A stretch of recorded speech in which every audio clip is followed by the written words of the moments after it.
ট্রেনের ড্রাইভার কোনো পশুকে বা মানুষকে দেখে কেন ট্রেন থামায় না? আমরা অনেক সময় শুনি যে ট্রেনে কাটা পড়ে মানুষ বা কোনো পশুর মৃত্যু হয়েছে। তাহলে প্রশ্ন, ড্রাইভার কেন তাদের দেখে ট্রেন থামায় না?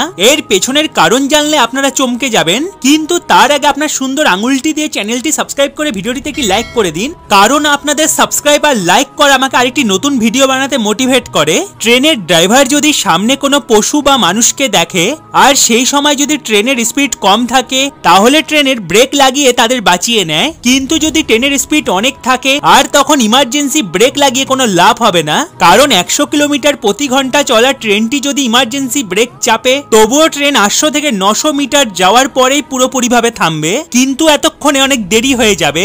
এই ছাড়া ইমার্জেন্সি ব্রেক চাপার কারণে ট্রেনে সফর করা সব যাত্রীদের অনেক বড় ঝটকা লাগবে। এই ছাড়া ট্রেনের দরজার কাছে যারা দাঁড়িয়ে থাকে তারা বাইরে ছিটকে যাওয়ার ভয় থাকে, আর ট্রেনের একটি বড়